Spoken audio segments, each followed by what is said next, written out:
الصلاة والسلام على أشرف رسول الله وعلى آله وصحبه أجمعين. ഏറെ ബഹുമാനപ്പെട്ട ഉമ്മമാരെ, സഹോദരങ്ങളെ, എന്നെ കേൾക്കുന്ന എല്ലാവർക്കും അസ്സലാമു അലൈക്കും വറഹ്മത്തുള്ളാഹി തആല ബറകാതുഹു. എന്നെ സപ്പോർട്ട് ചെയ്യുന്ന എല്ലാവർക്കും അല്ലാഹു സുബ്ഹാനഹു വ തആല ഒരുപാട് അനുഗ്രഹങ്ങൾ തന്ന് അനുഗ്രഹിക്കുമാറാകട്ടെ. ആമീൻ യാ റബ്ബൽ ആലമീൻ. കരുണ കരുണ അല്ലാഹു കരുണ, അവന്റെ ഖുർആൻ കരുണ, റസൂൽ കരുണ, അവന്റെ മഴ കരുണ, അവന്റെ ഭൂമി കരുണ, അവന്റെ സൃഷ്ടിപ്പ് മുഴുവൻ കരുണ.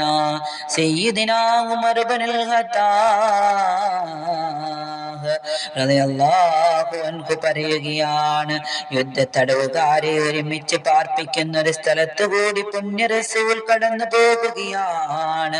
സല്ലല്ലാഹു അലാ മുഹമ്മദ് സല്ലല്ലാഹു അലൈഹി വസല്ലം. ആ യുദ്ധത്തടവുകാർക്കിടയിൽ ഒരു സ്ത്രീയെ കാണപ്പെട്ടു.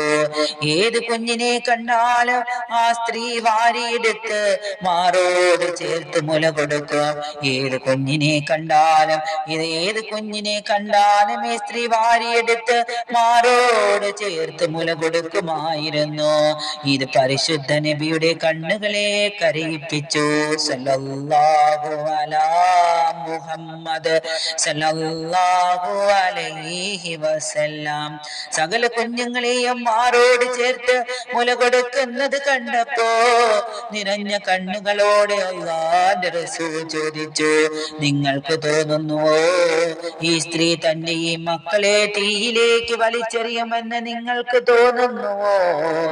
ഈ മാതാവ് കുഞ്ഞിനെ തീയിലേക്ക് എറിയുമെന്ന് നിങ്ങൾക്ക് ഊഹിക്കാൻ കഴിയുമോ? ഇല്ലേ, ഇല്ല, ഒരിക്കലും ഇല്ല.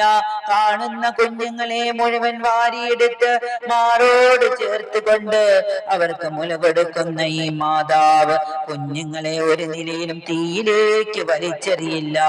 എങ്കിൽ അതിലേറെ കാരുണ്യമാണ് അല്ലാഹുവിന്. അവന്റെ സൃഷ്ടികളായ മനുഷ്യരോട് അല്ലാഹു ഒരാളോടും ദോഷം ചെയ്യൂല. അല്ലാഹു എപ്പോഴും വിചാരിക്കുന്നത് അവനെ സ്വർഗത്തിലേക്ക് കൊണ്ടുപോകാനാണ്. അവൻ നരകത്തിൽ പോകണമെന്ന് തീരുമാനിച്ചാൽ അല്ലാഹു എന്ത് ചെയ്യും?